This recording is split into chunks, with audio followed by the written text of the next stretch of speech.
Everyone, I hope you all are welcome back again बेटा। तो आज हम डिस्कस करने वाले हैं आपकी वर्कशीट नंबर 80। इसमें हमने रिवीजन करनी है किसकी, बहुपद से रिलेटेड केस स्टडी की। आपको ग्राफ दिया और मैंने आपको बताया था इन ग्राफ में जितनी बार लाइन एक्स एक्सिस को टच करेगी उतने ही उसके जीरोस होंगे। तो पहले केस में आपके कोई शून्यांक नहीं है, दूसरे में आपका एक शून्यांक है और तीसरे में आपके 3 शून्यांक है। ये सबको समझ आ गया। अगर मैं द्विघात बहुपद की बात करूँ तो ये आपका क्या दिखाता है, शून्यांकों का ग्राफ शो करता है। ठीक है, अब इसने बोला द्विघात बहुपद के शून्यांक कितने होते हैं, 2 ही होते हैं। ठीक है, शून्यांकों का गुणन योगफल कितना होता है, बताया था ना योग कैसे होता है, -b/a। अगर गुणनफल की बात करूं तो c/a। क्लियर, आगे आ जाओ। इसने बोला कि अगर दो गुणांक है मेरे पास अल्फा और बीटा, तो उनका योग आपके पास -b/a है और जो आपका गुणनफल है वो आपका c/a है। तो alpha square plus beta square की क्या निकालनी है, वैल्यू। तो यहाँ पे देखो कैसे निकालोगे। सबसे पहले मेरे को क्या निकालना है।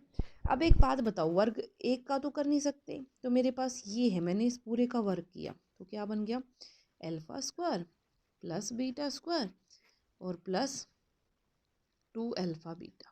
इसकी वैल्यू चाहिए, इसको उठा के वहाँ ले गई, माइनस में हो जाएगा। और अल्फा प्लस बीटा की वैल्यू कितनी है, -b/a का स्क्वायर और -2 गुना अल्फा बीटा की वैल्यू कितनी है, c/a। ठीक है, कर दिया आपने वैल्यू पुट। यहाँ से बन गया b² / a², ये बन गया 2c/a। अगर इसका एलसीएम लूँ तो कितना बन गया, a²। तो यहाँ से आ गया b² - 2ac बाय में a²। क्लियर। तो ये कौन सा ऑप्शन था आपका, ऑप्शन नंबर डी। तो इसका आंसर कौन सा होगा, ऑप्शन नंबर डी। नेक्स्ट देखो, अब इसने बोला इसकी वैल्यू निकालो। ध्यान से देखना, इन दोनों में कुछ कॉमन आ रहा है। कॉमन क्या आ रहा है, अल्फा बीटा। अगर अल्फा बीटा कॉमन लोगे तो यहाँ से क्या बचा, अल्फा प्लस बीटा बच गया। ठीक है, तो आप ध्यान से देखो, क्योंकि अल्फा बाहर निकाल दिया, बीटा बाहर निकाल दिया, एक अल्फा बच गया। यहाँ से अल्फा बाहर निकाल दिया, बीटा बाहर निकाल दिया, क्या बच गया, सिर्फ बीटा। ठीक है, तो अल्फा प्लस बीटा का मतलब क्या, योग। शून्यांकों का योग और शून्यांकों का योग क्या होता है, -b/a। बी क्या है, माइनस का 5, माइनस माइनस प्लस, तो 5/4। तो यहाँ से बन गया 5/4। और गुणनफल अल्फा बीटा क्या है, गुणनफल। गुणनफल कैसे निकालोगे, -1/4। ठीक है, जब इनको गुना करोगे तो कितना बन गया, -5/16, यानी कि ऑप्शन नंबर डी। क्लियर।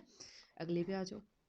द्विघात बहुपद परवलय द्वारा दर्शाया गया है। दो घात होने के कारण इसके अधिकतम 2 शून्यांक हो सकते हैं। ध्यान से देखना, जितनी घात होगी उसके उतने ही शून्यांक होंगे। ग्राफ के परवलयवार प्रवृत्ति के द्विघात बहुपद के लिए पहचानिए। ठीक है, अब इसने बोला ऊपर दिए गए ग्राफों में द्विघात बहुपदों में 2 शून्यांकों के होने की संभावना कौन सी है। ऊपर दिए गए ग्राफों में द्विघात 2 इसके हैं, तो इसी का हो सकता है। तो इसका आंसर ये आएगा। ठीक है, यानी कि पहले वाला। ठीक है, द्विघात बहुपद, इसके गुणनखंड निकालो। गुणनखंड कैसे निकालते हो, मिडिल टर्म को ब्रेक करके, बीच वाली टर्म को तोड़ के गुणनखंड कैसे निकालते हो, देखो। तो यहाँ से बन जाएगा x² माइनस के, देखो दोबारा से एक बार, यहाँ से आपके पास क्या बन जाएगा, x² माइनस के 4x जमा के 2x और माइनस के 8। तो x बाहर निकल गया, क्या बचा, x - 4 जमा 2 बाहर निकल गया, क्या बचा, x - 4। तो 2 बन गए फैक्टर, गुणनखंड x - 4 और x जमा 2। ठीक है, तो जीरो शून्यांक क्या आ जाएंगे, तो आपके फैक्टर आए। ठीक है, x - 4 और x जमा 2। देखो सी और ए आपके दोनों ऑप्शन सेम है, तो कोई भी लगा दो आप। उसके बाद उसने पूछा इसके शून्यांक क्या होंगे। अगर शून्यांक निकालो तो उसको भी जीरो पुट कर दो और उसको भी जीरो।